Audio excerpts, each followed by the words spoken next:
하나님께서 기뻐하시는 예배에 대한 말씀을 오늘 이번 주와 다음 주에 걸쳐서 시편 50편을 통해서 살펴보고자 합니다.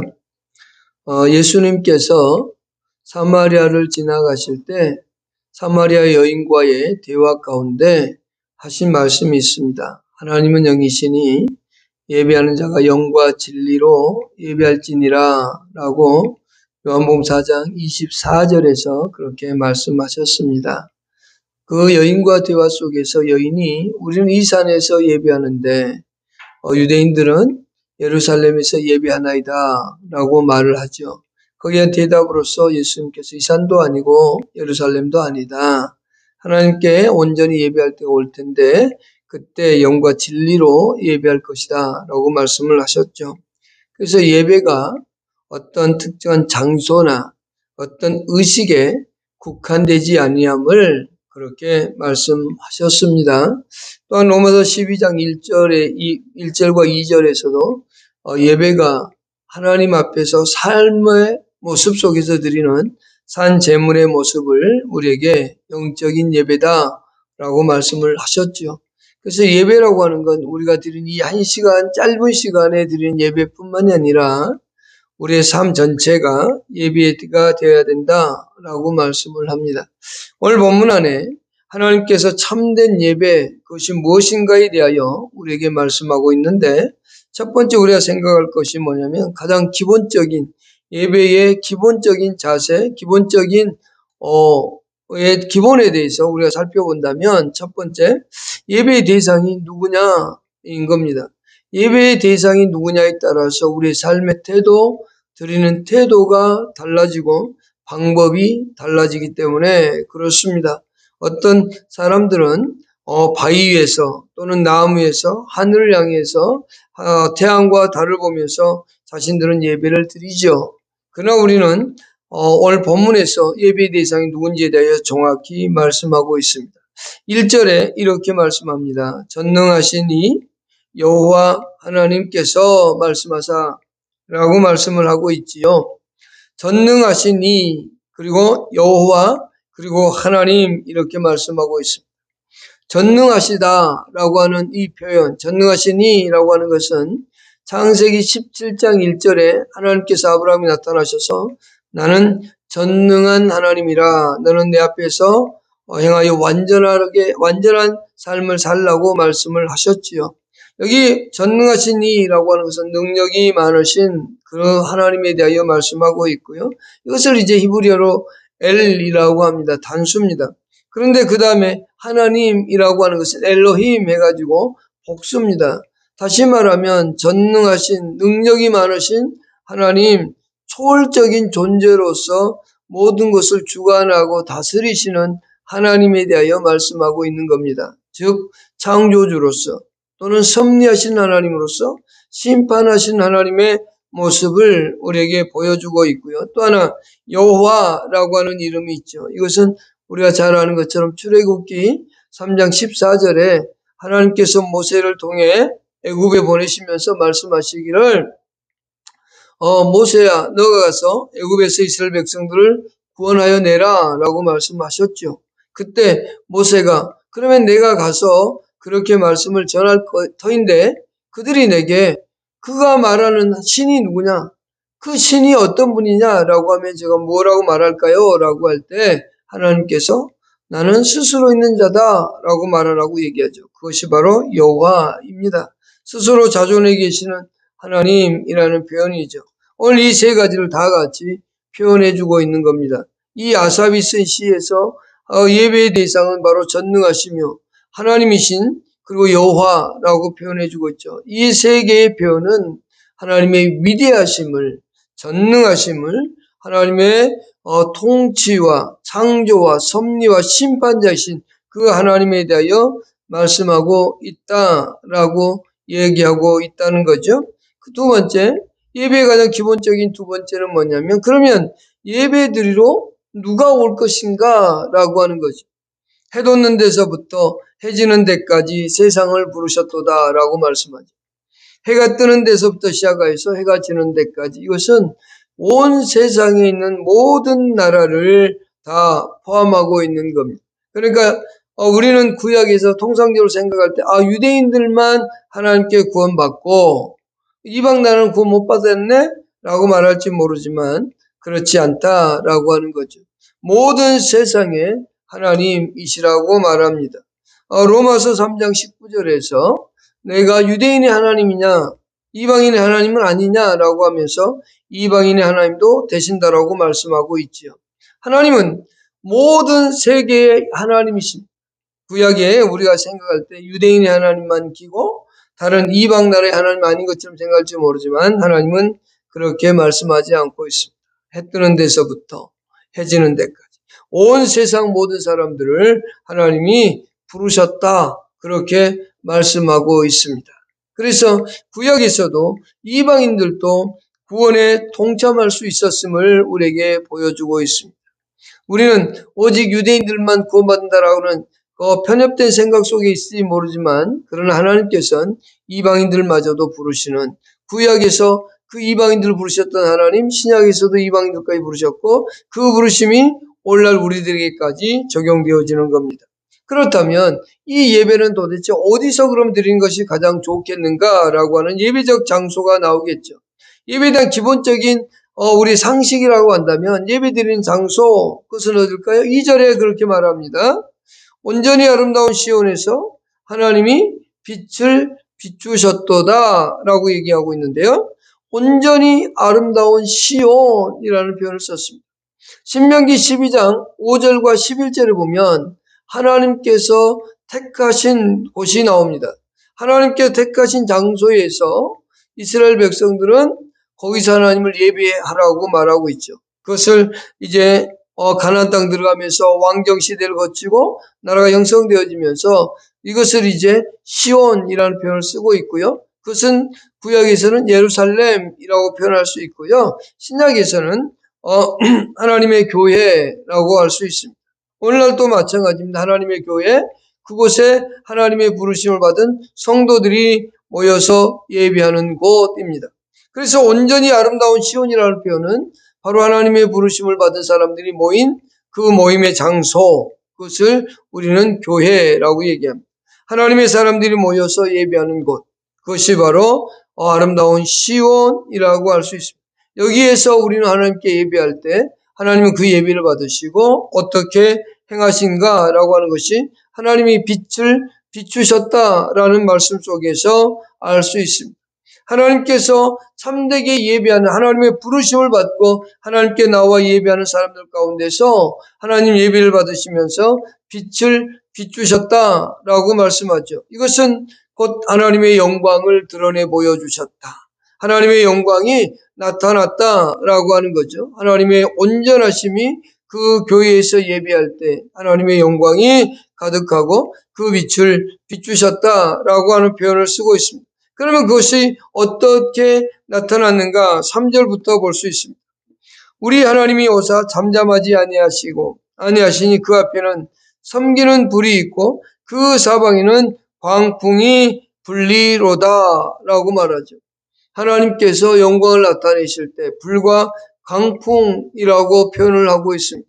하나님의 임재 가운데 하나님의 놀라운 위대한 일들이 나타나고 있음을 보여주고 있습니다. 이것을 문자적으로만 해석해서 그러면 오늘날 우리가 예배를 드릴 때 막 창문이 흔들리는 그런 광풍이 불어야 되느냐? 그건 아닙니다. 또 갑자기 막 불이 내려와서 이곳에서 불이 막 이렇게 일어나야 되느냐? 그것을 얘기하지는 않습니다. 여기서 말하고 있는 그 하나님의 위대하심은 다양하게 나타날 수 있습니다. 오늘 우리가 예배할 때 하나님의 임재 가운데서 하나님 우리에게 은혜를 베푸실 겁니다. 그리고 그 은혜 가운데 하나님이 받으시는 예배 가운데 우리에게 깊은 감동과 감화를 주기도 하고 그 안에 은혜를 받게 하셔서 하나님을 더욱더 알게 하시는 하나님이 이곳에 계시는구나. 하나님이 내 예배를 받으시는구나 라고 하는 것을 알 수 있게 하겠죠. 하나님께서는 오늘 우리들을 그렇게 부르셔서 하나님의 예배당에서 하나님께 예배하도록 그렇게 우리를 부르셨다라고 하죠. 그러면서 5절에 보시면 하나님께서 우리 예배를 얼마나 받고자 하는가에 대해서 볼 수 있습니다. 우리가 네 번째 생각할 것은 뭐냐면 예배가 가장 기본적인 자세의 네 번째는 하나님은 저와 여러분들의 예배를 받으신다. 그리고 받기를 원하신다라고 하는 거죠. 이러시되 5절입니다. 이러시되 나의 성도들을 내 앞에 모으라. 그들은 제사로 나와 언약한 이들이니라 하시도다 라고 말씀합니다. 성도들이라는 표현을 썼죠. 하나님의 성도들. 오늘 우리가 성도들입니다.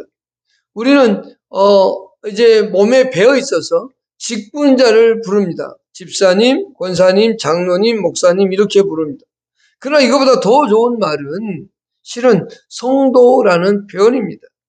하나님 앞에서 성도로 부르심을 받았다라고 하는 것. 그것은 하나님의 은혜를 받고 하나님께서 구별해 놓은 하나님의 사람들을 가리킬 때 쓰는 용어입니다. 그러니까 하나님께서 우리를 예수의 피로 우리를 구원하신 그 하나님께서 하나님의 자녀 삼아준 사람들, 하나님께서 구별해 놓은 사람들, 그들이 바로 성도입니다. 저의 꿈이 있다면 저는 목회를 마치면 정말 아무도 잘 모르는 그곳에 가서 조용히 성도로서 예배를 드리고 싶습니다. 그냥 성도라는 칭호 받으면서 말입니다. 성도님, 이 칭호가 저는 너무도 좋습니다. 그게 우리가 가지고 있는 본질입니다. 다만 우리에게 직분이라고 하는 줘서 그 직분으로 뭘 하게 하느냐? 일하게 하시는 거예요. 그 직분 속에는 뭐가 있냐? 또한 책임이 따르는 거예요. 그래서 목사라는 직을 저는 행하고 있지만 이 목사직이 저는 천직이라고 생각하는 사람이기도 합니다. 왜요? 거기에 대한 저는 목사가 왜 좋냐면 내가 한 행동에 대하여 책임이 따르기 때문에 저는 좋습니다. 내가 설교한 대로 살아가려고 노력하고 또 삶 속에서 내가 행한 대로 하나님이 갚아줄 것을 믿기 때문에 거기에 대한 책임이 따르기 때문에 저는 너무 좋습니다. 그러나 그보다 더 좋은 용어는 바로 성도들입니다. 성도들을 누구 앞에 모으라고 합니까? 하나님 앞에 모으라고 얘기합니다. 왜 그럴까요? 그들은 그들의 제사로 나와 언약한 사람들이기 때문이라고 말합니다. 그러니까 성도들은 언약의 피로 맺어진 사람들이라고 하는데 여기서 이스라엘 백성들을 모으라고 하고 있는데요. 이 표현은 뭐냐면 출애굽기 24장에 보면 출애굽기 24장에서 시내산 언약이 언급이 됩니다. 이스라엘 백성들에게 하나님께서 말씀을 하시고 그 말씀을 이스라엘 백성은 듣고 나서 우리는 그 말씀대로 준행하겠습니다 라고 하죠. 그랬더니 모세가 번제와 화목제를 드리기 위해서 짐승을 잡고 피를 양푼에 받고 반은 양푼에 받고 반은 제단에 뿌립니다. 그리고 그 피를 가지고 와서 백성들에게 이렇게 말하죠.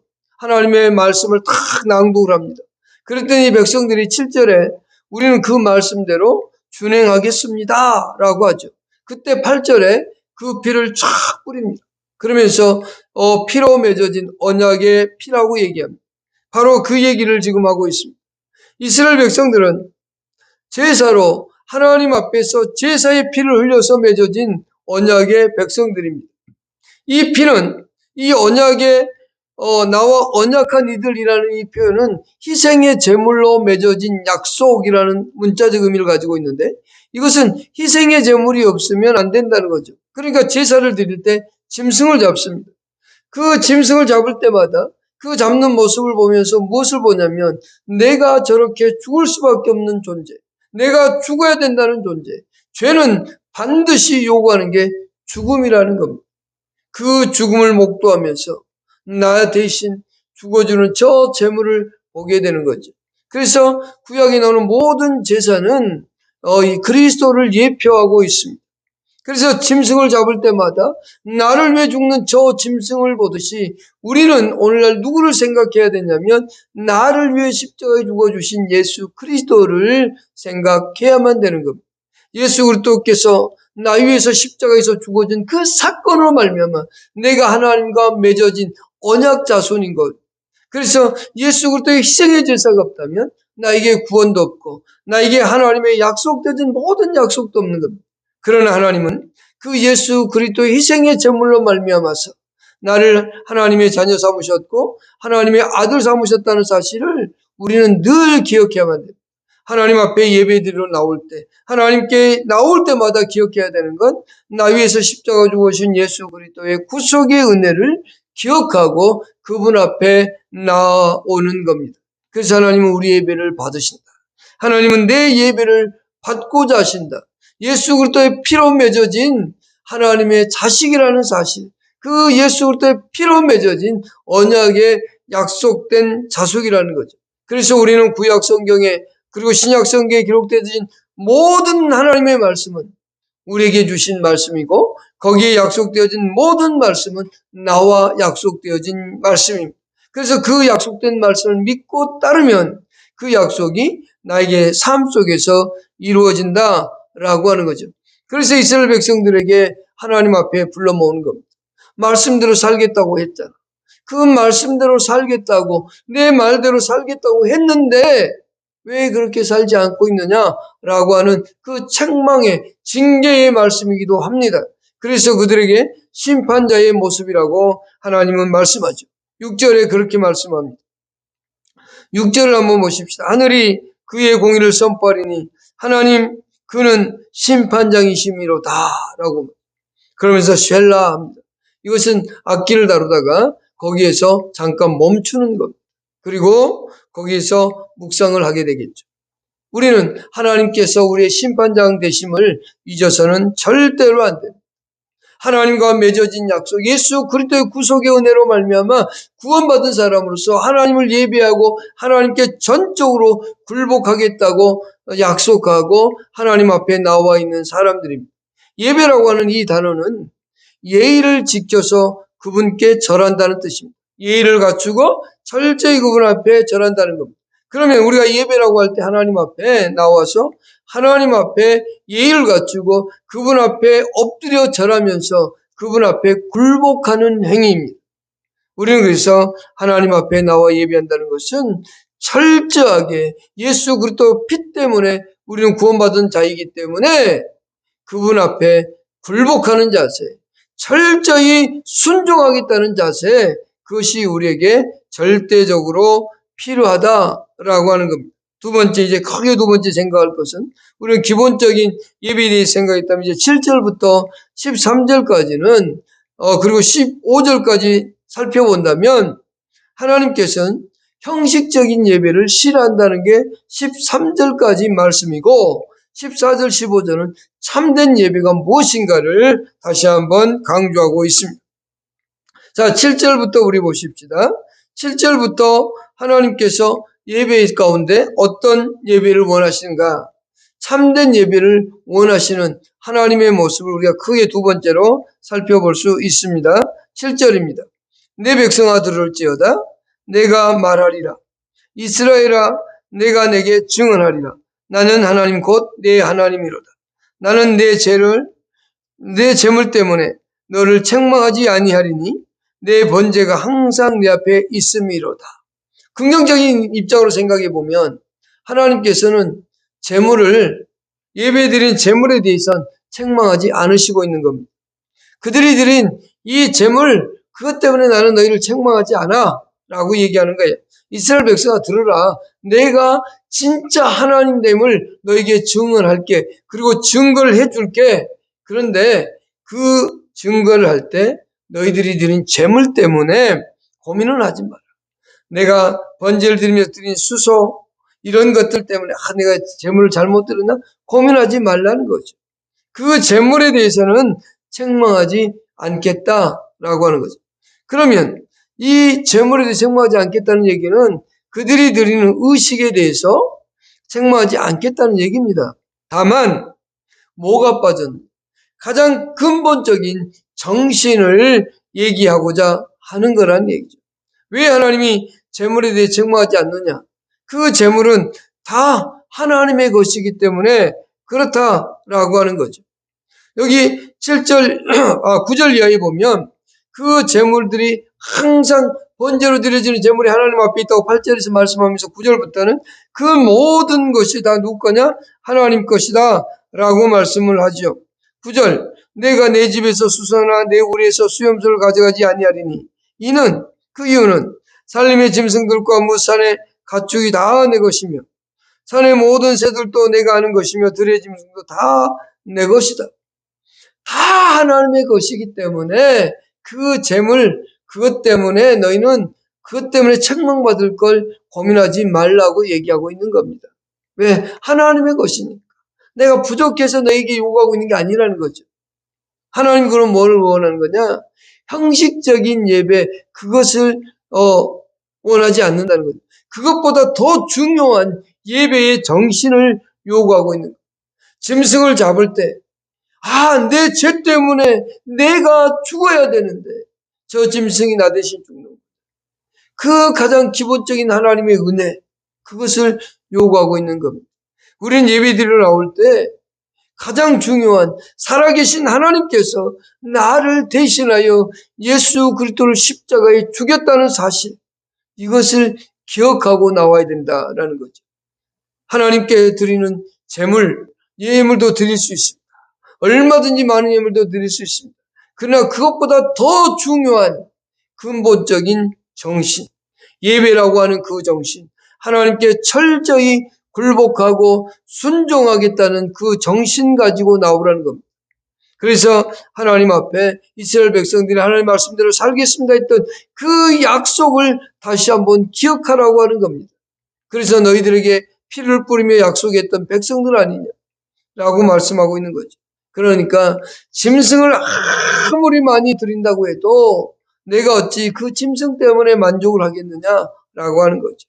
예배를 아무리 많이 드린다고 해도 하나님은 그것보다는 그 속에 가진 정신을 드리는 거예요. 하나님의 은혜에 의해서 예수 그리스도께서 나 위해 십자가에 죽은 그 사건을 기억하면서 나와 드릴 것을 얘기하죠. 그러면서 13절에 이렇게 말하죠. 12절 13절 내가 가령 주려도 내게 이르지 아니할 것은 세계와 의에 충만한 것이 다 내 것이다 말씀하면서 13절 내가 수소의 고기를 먹으며 염소의 피를 마시겠느냐, 하나님께서는 그것들을 먹지 않는다라고 말씀하시죠. 그러니까 그 근본적인 정신이 빠져버린 예배는 하나님이 기뻐하지 않는다. 다시 말하면 형식적인 것을 기뻐하지 않는다라는 거죠. 그럼 하나님은 의식을 아예 무시하느냐? 그렇지 않습니다. 똑같은 의식들을 행하지만 거기에 가장 중요한 믿음을 드리라는 거죠. 하나님이 나를 이렇게 구원하셨고 하나님의 은혜를 생각하면서 말입니다. 그러면서 이제 14절 15절에 세 가지의 가장 참된 예배자의 요소를 세 가지를 말씀하고 있습니다. 14절 15절 한번 읽어보십시다. 시작.